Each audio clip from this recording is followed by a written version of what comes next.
2025년 5월 29일 목요일 날마다 솟는 샘물 말씀 묵상입니다. 오늘은 약속을 붙잡고 눈을 들어 하나님을 바라보라 라는 말씀의 제목으로 창세기 13장 14절에서 18절 말씀 묵상해 보겠습니다. 롯이 아브람을 떠난 후에 여호와께서 아브람에게 이르시되 너는 눈을 들어 너 있는 곳에서 북쪽과 남쪽 그리고 동쪽과 서쪽을 바라보라. 보이는 땅을 내가 너와 내 자손에게 주리니 영원히 이르리라. 내가 내 자손이 땅에 티끌 같게 하리니 사람이 땅에 티끌을 능히 셀 수 있을진데 내 자손도 세리라. 너는 일어나 그 땅을 종과 횡으로 두루 다녀보라. 내가 그것을 내게 주리라. 이에 아브라함이 장막을 옮겨 헤브론에 있는 마므레 상수리 수풀에 이르러 거주하며 거기서 여호와를 위하여 제단을 쌓았더라. 아멘. 내용 관찰 1번입니다. 하나님께서는 아브라함에게 무엇을 약속해 주십니까?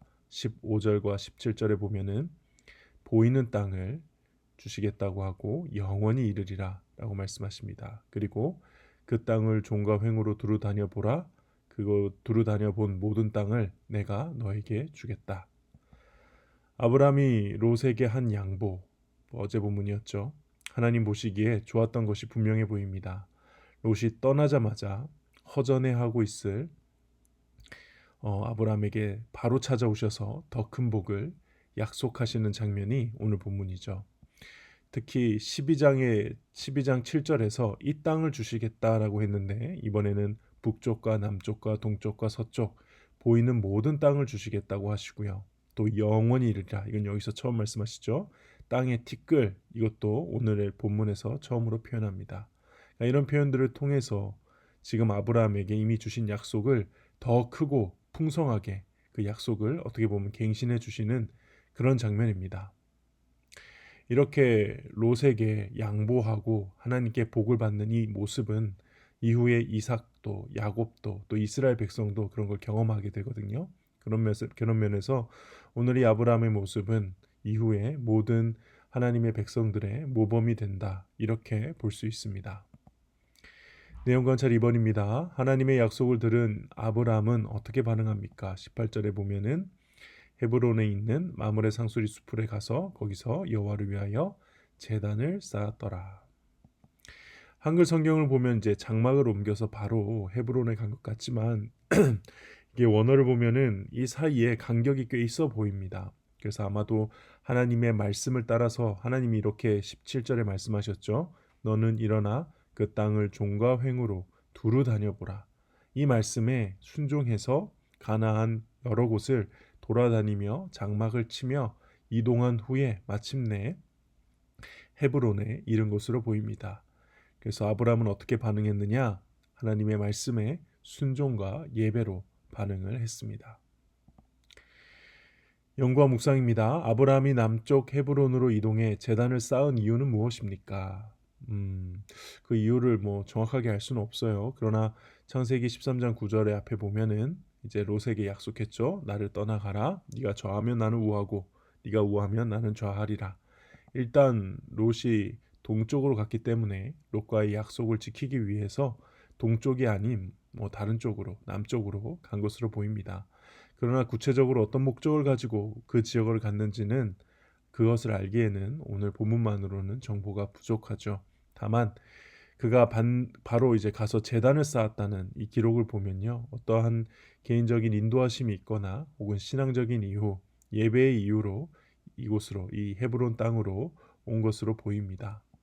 참고로 이 마므레 수풀과 헤브론은 이제 아브람 스토리에 되게 중요한 지명이에요. 이후 14장부터 19장까지의 무대가 되고요. 결국 이 헤브론 땅에 족장들이 묻히게 된다는 점 기억한다면 되게 중요한 지명이라는 것을 기억해야 합니다. 느낀 점입니다. 땅도 없고 자녀도 없는 불확실한 상황에서도 하나님의 언약을 신뢰하며 감사의 제사를 드리는 아브라함을 보면서 무엇을 느낍니까? 신앙생활이라는 것은 소망하는 것이다라는 걸 좀 깨닫게 됩니다. 그러니까 주어진 것을 누리는 삶이라기보다 주어질 것을 기대하고 하루하루 견뎌나가는 것이 신앙생활이구나. 그리고 우리의 그러한 소망은 궁극적으로 예수님의 재림이고 새하늘과 새 땅이죠.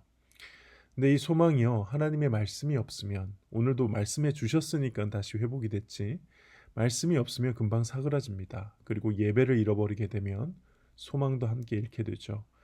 눈앞에 있는 현실은 우리의 소망을 갉아먹기에 충분합니다. 그래서 하나님은 언제나 나와 함께 계신다고 하지만 나의 시선이 이 말씀과 예배로부터 멀어진다면 나는 이 소망을 잃게 되고 낙심하게 되는 거죠. 그래서 빌립보서 3장 12절 말씀, 내가 이미 얻었다함도 아니요 온전히 이루었다함도 아니라 오직 내가 그리스도 예수께 잡힌 바 된 그것을 잡으려고 달려가노라. 소망에 대한 나의 자세는 달려가는 것이 아닐까. 오늘도 이 아브라함이 가만히 앉아 있었던 게 아니에요. 하나님의 말씀을 듣고 그 땅을 밟으며 돌아다녔죠. 가나안 땅을 계속 다녔습니다. 이전에는 생각을 못했는데 아브라함이 그 후손들이 이 땅에 가득할 걸 생각하고 계속 그 땅을 다녔다라는 점을 좀 깊이 묵상해 봐야 할 것 같습니다. 결단과 적용입니다. 하나님의 약속을 잊은 채 불확실한 현실만 보며 불평한 적이 있다면 언제입니까? 하나님께서 주신 비전과 기도 제목을 다시 붙잡고 믿음의 길을 걷기 위해 무엇을 실천하겠습니까? 이제 이 세상은 자신의 미래를 계획하고 그것을 이루는 것을 훌륭하게 여기는 세상입니다. 불확실한 미래를 하나님 없이 극복하는 것이 어떻게 보면 세상이 바라는 그런 멋이죠. 그런데 오늘 말씀을 보면 롯은 그렇게 자신의 미래를 개척하기 위해 적극적으로 나아간 반면에 아브라함은 자신의 것을 챙기지 않고 양보하며 하나님이 주시는 복만 바라보았습니다. 이게 세상적으로 보면은 너무나도 어리석은 모습이죠. 그런데 내가 과연 이런 아브라함의 삶을 지금의 삶에서도 실현할 수 있을까? 특히 저는 목회자이지 않습니까? 담임 목사가 되기 위해서 다들 이렇게 저렇게 몸부림치며 눈치 싸움하고 있는 이 바닥에서 나는 나의 미래를 온전히 하나님께 맡기고 주어진 사역에만 최선을 다할 수 있을까? 그런 생각을 해봅니다. 거기에 제 마음의 결단은 그렇게 하기 위해서 몸부림쳐야 한다. 가만히 있으면은 나도 결국 세상의 방법에 휩쓸리게 된다. 이럴 때일수록 더 말씀을 바라보며 내 삶 가운데 나를 아브라함처럼 인도하실 하나님을 바라봐야겠다. 그렇게 더욱 결단하며 오늘 하루를 시작하려 합니다. 네, 오늘 묵상은 여기까지입니다. 기도하겠습니다. 하나님 아버지, 우리의 인생은 계획한다고 해서 다 이룰 수 있는 것도 아니고 하나님의 인도하심이 없다면은 사실 여기까지 올 수 없었다는 것도 사실입니다. 하나님, 오늘도 이 사실을 잊지 않고 하나님 주시는 말씀을 붙들며 있는 자리에서 예배하며 하나님이 주실 그 놀라운 유업들을 바라보며 소망을 품고 살아가는 오늘 하루가 되게 하여 주시옵소서. 예수님의 이름으로 기도합니다. 아멘.